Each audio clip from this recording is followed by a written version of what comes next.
Hello ವೀಕ್ಷಕರೇ, ನಮಸ್ಕಾರ ಎಲ್ಲರಿಗೂ.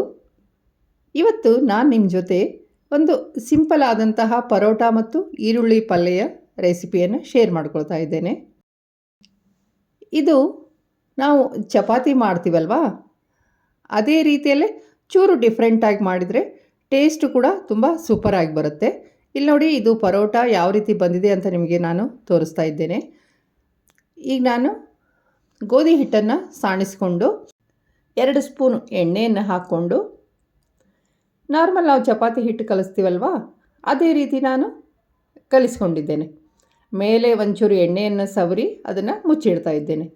ಈಗ ಒಲೆ ಮೇಲೆ ಒಂದು ಪ್ಯಾನ್ ಇಟ್ಕೊಂಡು ಅದರಲ್ಲಿ 2 ಸ್ಪೂನಷ್ಟು ಎಣ್ಣೆಯನ್ನು ಹಾಕ್ತಾ ಇದ್ದೇನೆ. ಮತ್ತು ಸಾಸಿವೆ ಚಟಪಟ ಆದ ತಕ್ಷಣ ದೊಡ್ಡದಾಗಿ ಹೆಚ್ಚಿಟ್ಕೊಂಡಂತಹ ಈರುಳ್ಳಿಯನ್ನು ಸೇರಿಸ್ತಾ ಇದ್ದೇನೆ. ಈರುಳ್ಳಿ ಒಂದು ಚೂರು ಕೆಂಪಗಾಗಬೇಕು. ಅದರ ನಂತರ ಟೊಮೆಟೊವನ್ನು ಸೇರಿಸ್ತಾ ಇದ್ದೇನೆ. ಇಲ್ಲಿ ನಾನು 2 ಟೊಮೆಟೊ ಮತ್ತು 2 ಈರುಳ್ಳಿಯನ್ನು ತಗೊಂಡಿದ್ದೇನೆ. ಈಗ ಅದಕ್ಕೆ ನಾನು ಉಪ್ಪನ್ನು ಸೇರಿಸ್ತಾ ಇದ್ದೇನೆ. ಅದರ ನಂತರ ಚೂರು ಬೆಲ್ಲವನ್ನು ಸೇರಿಸಿ ಟೊಮೆಟೊ ಮತ್ತು ಈರುಳ್ಳಿ ಚೆನ್ನಾಗಿ ಬೇಯೋದಕ್ಕೆ ಸಿಮ್ನಲ್ಲೇ ಇಡ್ತೇನೆ. ಟೊಮೆಟೊ ಮತ್ತು ಈರುಳ್ಳಿ ಚೆನ್ನಾಗಿ ಬೇಯಬೇಕು. ಅದರ ನಂತರ ನಾನು ಅದಕ್ಕೆ ಸಾಂಬಾರು ಪುಡಿ ಮತ್ತು ಚೂರು ಗರಂ ಮಸಾಲ ಪುಡಿಯನ್ನು ಸೇರಿಸ್ತಾ ಇದ್ದೇನೆ. ಇದೆರಡನ್ನು ಸೇರಿಸೋದ್ರಿಂದ ಈ ಪಲ್ಯಕ್ಕೆ ಒಂದು ಒಳ್ಳೆಯ ಪರಿಮಳ ಬರುತ್ತೆ. ಈಗ ನಾನು ಅದಕ್ಕೆ 2 ಸ್ಪೂನ್ ಪುಟಾಣಿ ಹಿಟ್ಟನ್ನು ಒಂದು ಬಟ್ಟಲು ನೀರಿನಲ್ಲಿ ಕರಗಿಸಿ ಅದನ್ನು ಇದಕ್ಕೆ ಸೇರಿಸ್ತಾ ಇದ್ದೇನೆ.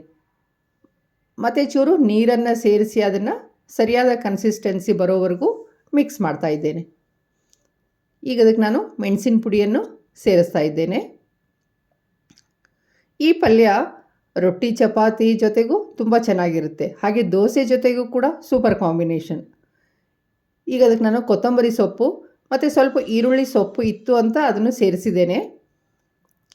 ಈಗ ನಮ್ಮ ಈರುಳ್ಳಿ ಪಲ್ಯ ರೆಡಿಯಾಗಿದೆ. ಈಗ ನಾವು ಪರೋಟ ಮಾಡ್ಕೊಳ್ಳೋಣ.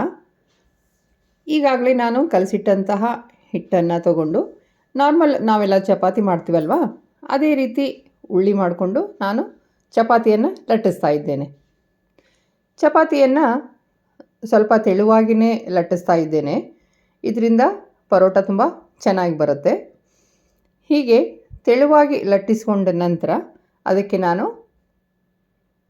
ಎಣ್ಣೆಯನ್ನು ಸವರ್ತಾ ಇದ್ದೇನೆ.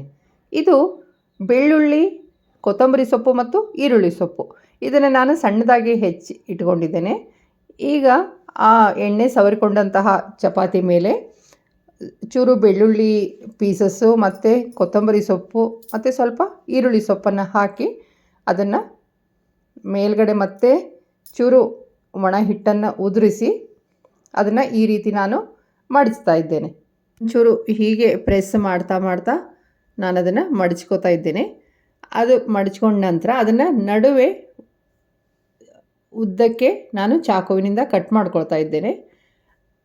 ಕಟ್ ಮಾಡಿಕೊಂಡಂತಹ ಪೀಸನ್ನು ಒಂದರ ಮೇಲೆ ಒಂದು ಇಟ್ಟು ಮೇಲೆ ಮತ್ತೆ ಒಂದು ಚೂರು ಎಣ್ಣೆಯನ್ನು ಸವರಿ ಅದನ್ನು ಹೀಗೆ ಸುತ್ತಾ ಇದ್ದೇನೆ. ಇದರಿಂದ ನಮ್ಮ ಪರೋಟ ತುಂಬ ಪದರ ಪದರಾಗಿ ಬರುತ್ತೆ.